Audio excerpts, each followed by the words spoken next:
सो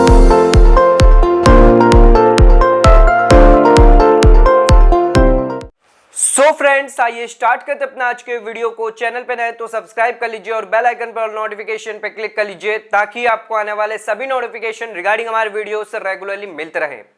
आज के वीडियो का टॉपिक है इनकम टैक्स रिटर्न फॉर्म्स।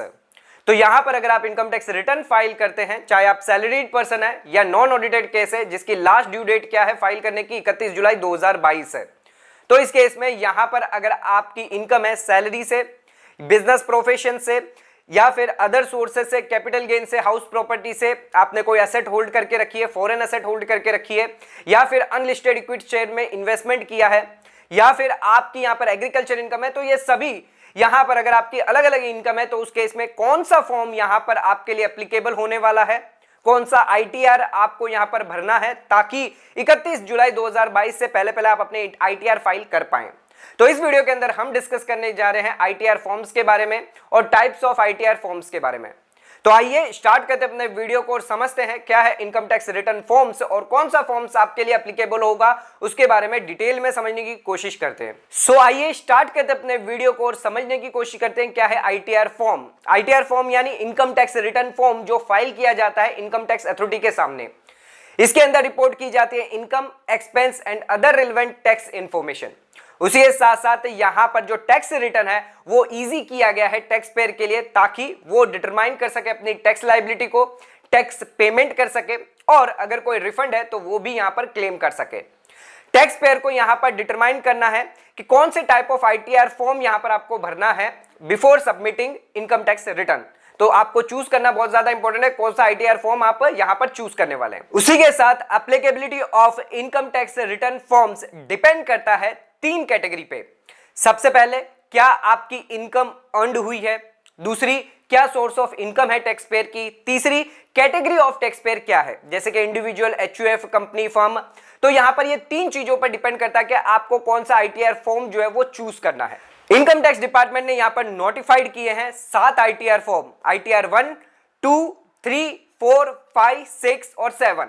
ये 7 आईटीआर फॉर्म यहां पर नोटिफाइड किए गए हैं फाइनेंशियल ईयर 21-22 के अंदर, जहां पर आपको अपना सही आईटीआर फॉर्म चूज करना है और अपनी इनकम टैक्स रिटर्न जो है वो फाइल करनी है।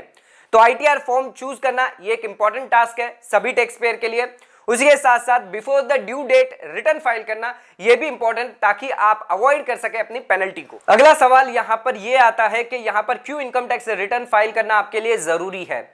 तो इनकम टैक्स लॉ के अंदर यहां पर साफ साफ दिया गया है कि आपको इनकम टैक्स रिटर्न फाइल करना यहां पर कंपलसरी यानी मैंडेटरी है अगर यहां पर आप कुछ कंडीशन मैच कर जाते हैं। जैसे कि यहां पर आपकी ग्रॉस ईयरली इनकम जो है वो बेसिक स्लैब रेट से ज्यादा जाती है तो आपको इनकम टैक्स रिटर्न फाइल करना मैंडेटरी है। अगर आप रेगुलर टैक्स पेयर है तो उस केस में यहां पर आपकी 2.5 लाख की बेसिक स्लैब रेट है। अगर आप सीनियर सिटीजन है तो 3 लाख और सुपर सीनियर सिटीजन है तो यहां पर 5 लाख की बेसिक स्लैब रेट है। उसके नीचे आपको रिटर्न फाइल करना नहीं रहेगा, बट अगर आप उससे एक्सीड कर जाते तो आपको इनकम टैक्स रिटर्न फाइल करना कंपलसरी होगा। उसके अलावा यहां पर आपकी एक से ज्यादा सोर्स की इनकम है जैसे कि कैपिटल गेन से इनकम है, हाउस प्रॉपर्टी से इनकम है, तो उस केस में यहां पर आपको इनकम टैक्स रिटर्न फाइल करना मैंडेटरी होगा।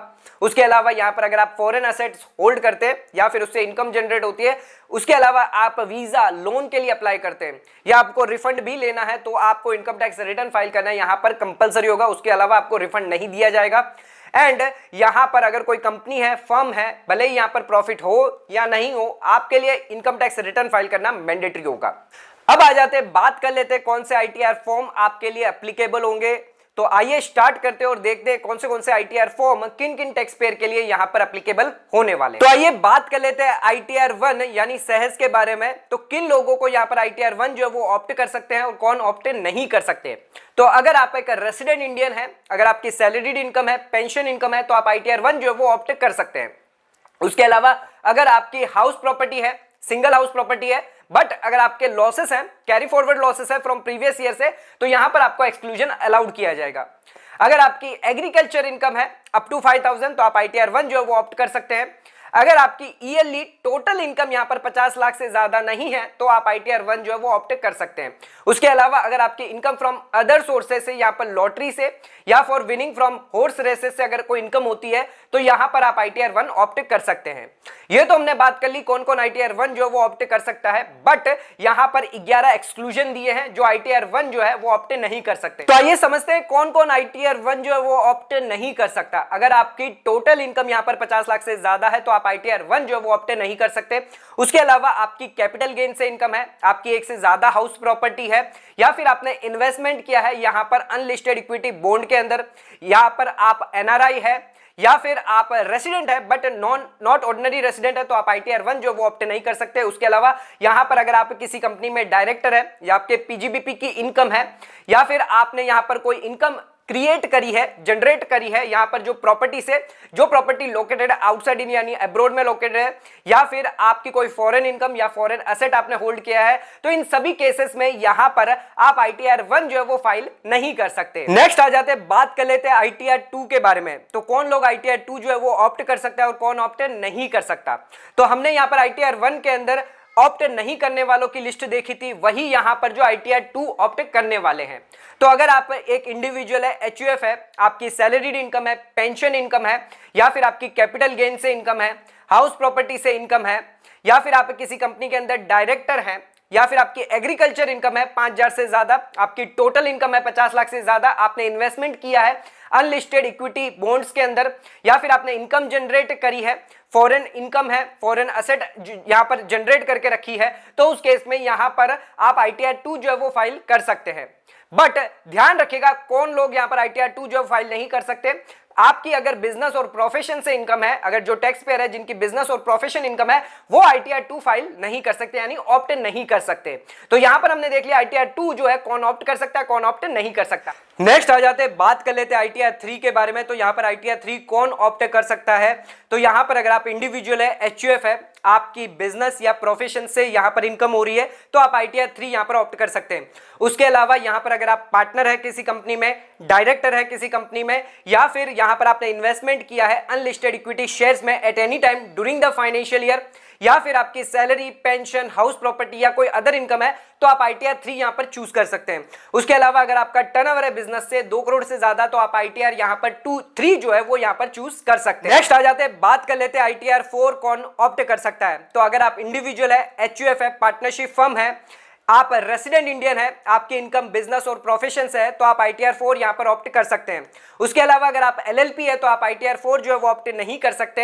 एंड अगर यहां पर आपकी प्रिजम्पटिव बेसिस पर इनकम अगर आपने चूज करी है जैसे कि 44AD, 44ADA, 44AE, तो उस केस में आपको कंपलसरी ITR 4 जो है वो ऑप्ट करना पड़ेगा। अब आ जाते हैं, बात कर लेते हैं कौन कौन ITR 4 जो है वो ऑप्ट नहीं कर सकता।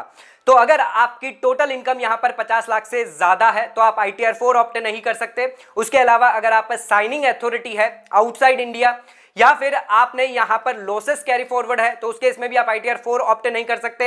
एंड यहां पर अगर आपने इन्वेस्टमेंट किया है अनलिस्टेड इक्विटी बॉन्ड के अंदर तो आप ITR 4 जो है वो ऑप्ट नहीं कर सकते। अगर यहां पर आपने फॉरेन इनकम जनरेट करी है, फॉरेन एसेट जनरेट करके रखा है तो यहां पर आप ITR 4 जो है वो ऑप्ट नहीं कर सकते। उसके अलावा यहां पर अगर आप NRI है, रेसिडेंट है बट नॉट ऑर्डिनरी रेसिडेंट है, यहां पर आपके एक से ज्यादा हाउस प्रॉपर्टी है, आप किसी कंपनी में डायरेक्टर है, तो इन सभी केसेस के अंदर यहां पर आप ITR 4 जो है वो ऑप्ट नहीं कर सकते। नेक्स्ट आ जाते हैं, बात कर लेते हैं ITR फॉर्म 5 के बारे में। तो कौन यहां पर ऑप्ट कर सकता है।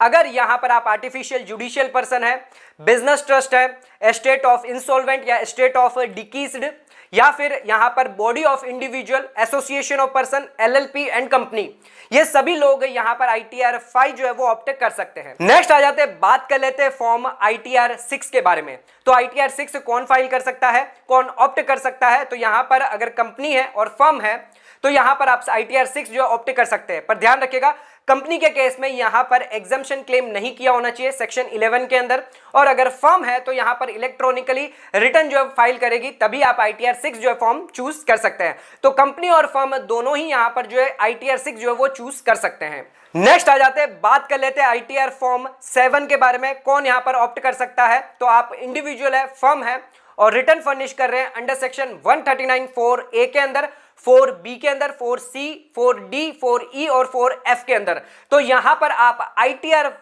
7 जो है वो ऑप्ट कर सकते हैं। 39(4)(a) बात करता है अगर यहां पर कोई टैक्स पेयर है जिसकी इनकम है यहां पर प्रॉपर्टी से जो चैरिटी के अंदर यूज हो रही है, ट्रस्ट के अंदर यूज हो रही है, उसके अलावा अगर आपकी इनकम जो है वो यहां पर सोयली पर्पस यानी चैरिटेबल और रिलीजियस पर्पस के लिए अगर आप इनकम जनरेट कर रहे हैं, यूज कर रहे हैं, तो आप ITR 7 जो है वो यहां पर फाइल कर सकते हैं। नेक्स्ट यहां पर सेक्शन 139(4)(b) की बात कर लेते हैं। यहां पर आपको इनकम टैक्स रिटर्न फॉर्म किनको भरना है? अगर आप पॉलिटिकल पार्टी है और यहां पर आप इनकम जनरेट कर रहे हैं, ग्रॉस इनकम जो है आपकी मैक्सिमम सम से यहां पर एक्सीड कर जाती है, तो यहां पर आपको ITR जो है 7 यहां पर ऑप्ट करना। सेक्शन 139(4)(c) के अंदर यहां पर आपको फॉर्म जो है सबमिट करना रहेगा ITR 7 किन लोगों के लिए? अगर आप साइंटिफिक रिसर्च एसोसिएशन से है, हॉस्पिटल से है, मेडिकल इंस्टीट्यूशन से, यूनिवर्सिटी फंड से, या फिर आप न्यूज एजेंसी से या अदर एजुकेशनल इंस्टीट्यूशन से है, तो आपको ITR 7 यहां पर चूज करना रहेगा। सेक्शन 139(4)(e) है बिजनेस ट्रस्ट के लिए। अगर आपकी कोई इनकम और लॉस नहीं है